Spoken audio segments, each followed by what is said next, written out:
Hi there. In this video, we explain the key risks associated with peer-to-peer lending ISAs for UK investors in 2026. Picture this. You've just locked away your full £20,000 ISA allowance, chasing an attractive 8% yield. But when you need to pull that money out, the mechanism jams. You realize your cash is entirely illiquid, and worse, completely unprotected against loss. I'm a senior tax advisor here at Fairview Accounting Services, and we see clients make this mistake every tax season. The pressure to find higher yields is intensifying. By April 2027, the cash ISA limit drops to £12,000 for anyone under 65, and the tax on interest earned outside an ISA is rising by 2%. Savers are scrambling for alternatives. Many are turning to the Innovative Finance ISA, or IFISA. This is a specific tax-free wrapper built entirely around peer-to-peer lending. But the acronym ISA is doing a lot of heavy lifting here. The ISA label guarantees that your returns are shielded from the taxman. It does absolutely nothing to guarantee the safety of your underlying investment. Treating an IFISA like a traditional savings account is a structural error. You are explicitly trading capital security for the prospect of tax-free yields. To understand the risk, we have to look at how peer-to-peer lending actually works. Instead of putting your money in a bank, you act as the bank.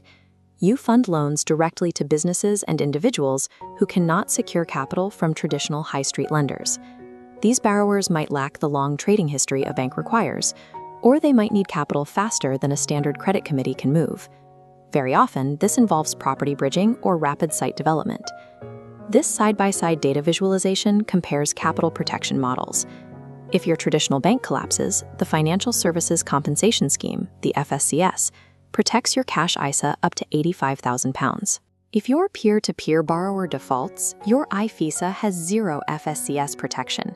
The FSCS does not cover bad debt on P2P platforms. If the borrower goes bankrupt, you, the retail investor, absorb 100% of the loss.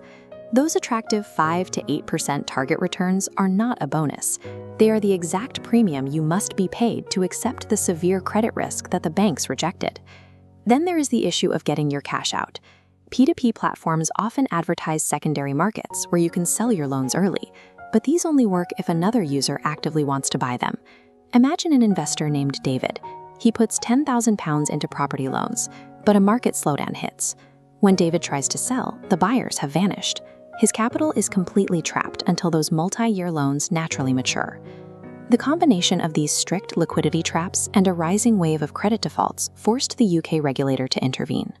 Under Policy Statement PS22/10, the FCA reclassified P2P agreements as restricted mass market investments. If you want to open a new account today, platforms are legally required to enforce a strict 24-hour cooling-off period. You also have to pass the appropriateness test.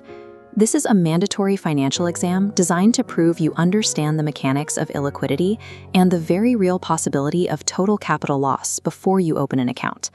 The FCA built these high-friction barriers to address a glaring issue in the market. Retail investors were routinely underestimating the probability of losing their money. This pie chart represents a total net asset portfolio, illustrating the FCA's 10% rule. As a baseline, retail investors should never allocate more than 10% of their net investable assets into high-risk restricted investments, including IFISAs. But you must also account for systemic risk. What happens if the P2P platform itself goes into administration, rather than just the individual borrower? By law, these platforms must maintain a robust wind-down plan and hold adequate liquid resources. If the company fails, these provisions are supposed to ensure your outstanding loans continue to be serviced and collected by an administrator. As a matter of compliance, you must protect yourself against a disorderly failure. Keep independent records of all your specific loan agreements and thoroughly research a platform's wind-down provisions before you transfer a single pound.